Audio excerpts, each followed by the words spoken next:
orientation at noon on Monday, and then open practice starts at 2 in the afternoon. Alexander Rossi was a rookie a year ago. Brian Herta and company engineered a way for him to pull off the upset win. Now he comes back as a sophomore, and you see here as he runs in 6th position in the Grand Prix. And he's leading his teammates at Andretti Racing. He's running 6th, and Hunter Ray is 7th. So he has really made a lot of progress, Scott, this year, hasn't he? Well, I just love watching the Honda telemetry, because watch the throttle hard onto the brakes down here into turn 7, down to first gear, watch up through the gears, so winding through this section here. I did this in a vintage car a couple of years ago, and what a workout this is. Accelerating now to turn 12, watch the speed here. And listen to the gear shifting here. Down the gears we go. Back on the gas. This complex here, guys, is so important because it leads you out of 12 into 13 where we are now, and on to 14, on to the long straight. You want to carry speed through here. Just listen to the engine sing here. What a great sound. 4, wheel 4.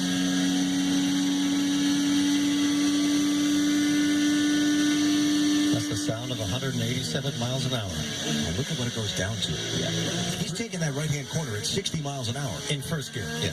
And 3 G's under braking. You heard wheel 4 from the team, so telling him to change by the knob on his steering wheel the fuel trim mixture, trying to save probably a little bit of fuel so they can run a little longer on the track. And here comes Ryan Hunter Ray. Now let me just add this. Okay, we heard fuel trim 4. Did we make the thing run a little bit leaner, less fuel used, so they can have a great battle as they are right now? Ryan Hunter Ray gets by, but you saw Ryan Hunter Ray have more acceleration, more power to get that pass completed. So Ryan Hunter Ray is probably running the engine just a little bit more rich, giving it more fuel, more horsepower. Yeah, you hit the push to pass button there. So if you're new to IndyCar racing, these cars are equipped with a button on the steering wheel the driver can push. It's very video game-like, where the car gets a momentary burst of horsepower. New this year, they can have unlimited activations of that, but they have a total amount of time that they can burn. So they have 200 seconds worth of that extra horsepower. It's up to the driver and the team to manage it. Here comes Piggott on Rossi.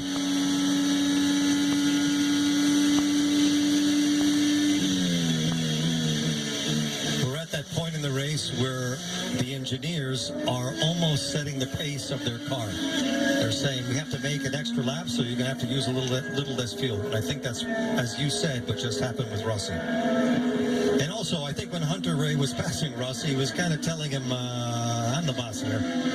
Get behind me. There's a lot of that goes on in racing, Scott. You have to do that. You have to put your imprint when you're inside of a team. I can think of times that you and I had that. You guys had more than your share of imprints on each other on the track. Which is why the pairing of you in a broadcast booth is always such an interesting thing. We got stories, folks. We got stories. What a nice drive for Spencer Piggott. Impressive because he really is part-time and running for Ed Carpenter Racing on all the road courses when Ed is going to take over the duties, running at the Indianapolis 500 and all oval events. And as a young driver, when you are trying to make a full-time occupation of this, you take any ride that's available to you. So now for Spencer, getting a ride for the Indianapolis 500, JUCOs. Look at this, car sliding around, and the number 5, James Hinchcliffe, is in pit lane. Here's your first pit stop under green flag conditions. So Hinch's team with the first strategy move, Jan. Yes, and he's been complaining that the rear tires have been going. Remember, we talked about these alternates.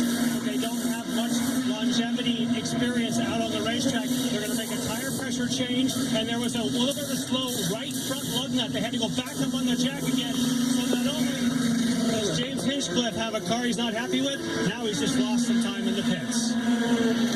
Perfect combination for making the driver happy. Change of position. Ryan Hunter Ray around Juan Pablo Montoya. Now Spencer Piggott all over the back of the two-time Indianapolis 500 champions car.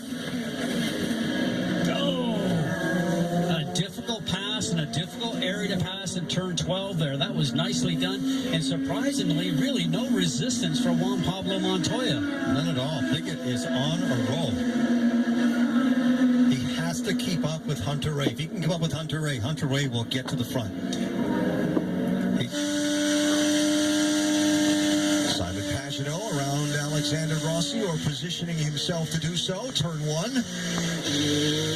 Oh, they've really Rossi's engine trying to save fuel. Front of the pack, the gap between Castroneves in second and Power in first has closed. Is Power saving fuel, or is the handling of his car giving up a little bit the more laps on this set of tires that they run? Just getting to the beginning of the pit window in the IndyCar Grand Prix, presented by Sea-Doo.